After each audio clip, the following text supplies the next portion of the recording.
Je m'appelle Guillaume Roquette, je suis le directeur de la rédaction du Figaro Magazine et je suis aussi en charge de l'animation, de rendez-vous réguliers du Figaro en collaboration avec d'autres journalistes, par exemple l'émission Point de vue, diffusée chaque jour sur Figaro Live, ou bien le grand jury RTL, le Figaro LCI, diffusé tous les dimanches en direct à midi.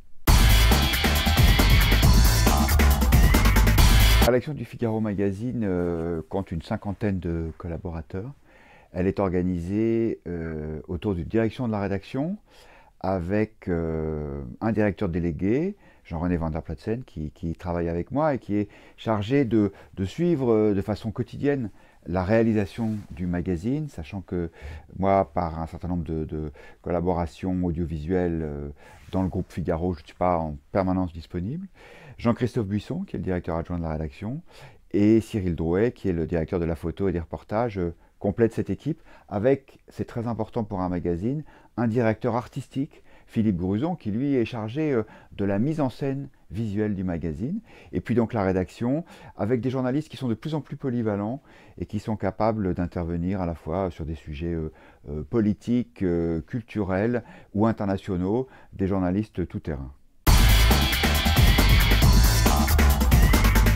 La ligne éditoriale du Figaro Magazine, c'est une promesse.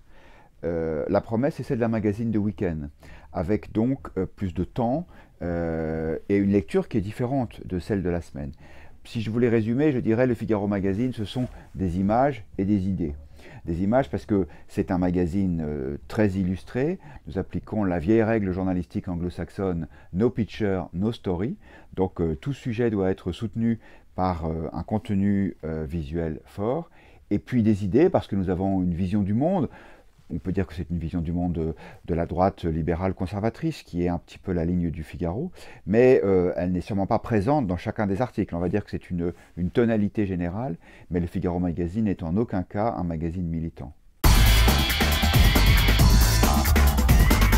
Ce qui nous différencie à la fois du Figaro quotidien et encore plus du Figaro.fr, c'est la périodicité. Nous bouclons le magazine le mardi en fin de journée. Ça veut dire que les sujets, nous les préparons 10 jours, parfois 15 jours avant leur publication. Donc nous avons forcément une distance par rapport à l'actualité qui n'est pas celle du quotidien, qui boucle la veille de la parution, et encore moins celle du web, où les articles peuvent être remis à jour quasiment en temps réel. Donc ça nous oblige à faire un pas de côté, ça nous oblige à réfléchir sur l'actualité. Nous ne sommes pas un magazine d'actualité chaude, et tant mieux, parce que nos lecteurs ont largement suffisamment d'informations comme ça pour être prévenus en direct. L'exemple le plus abouti de ça étant les informations qui arrivent en push sur les smartphones. Nous sommes l'anti-urgent de smartphone. Nous sommes très libres par rapport à l'actualité, c'est notre spécificité. Pour l'économie du Figaro Magazine, c'est un magazine qui vit à la fois grâce à ses lecteurs et grâce à ses annonceurs.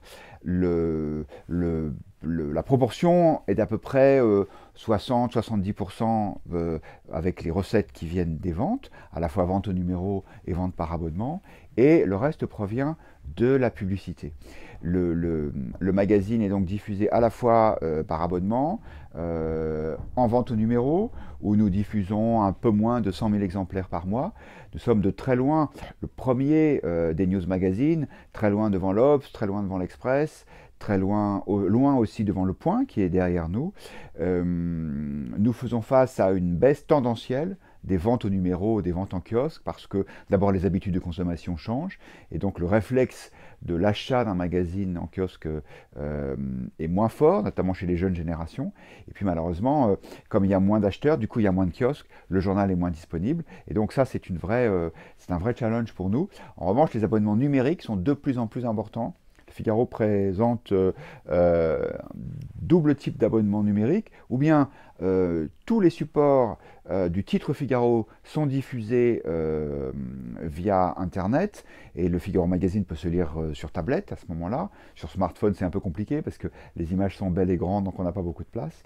Ou alors, il y a aussi des gens qui achètent le Figaro en numérique pendant la semaine, et le pack week-end dans la version papier. Le pack week-end, c'est le magazine, Le Figaro, Madame Figaro et TV Magazine. Plus évidemment le quotidien du jour.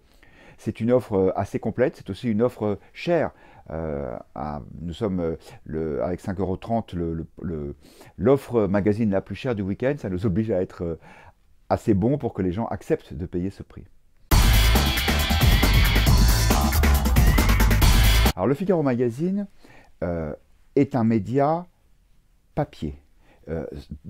Par son nom même, le magazine, c'est une réalité éditoriale, c'est aussi une réalité physique, c'est-à-dire un magazine papier.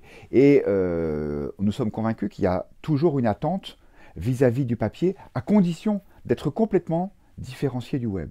Ça veut dire quoi concrètement? Ça veut dire que vous ne retrouvez pas le Figaro Magazine, la marque Figaro Magazine, sur le Figaro.fr. Il y a des articles du Figaro Magazine qui sont repris sur le site internet du Figaro, en accès payant évidemment, puisque, je le disais, le magazine est un produit qui a sa valeur, donc il ne faut pas la dégrader en fournissant gratuitement les contenus.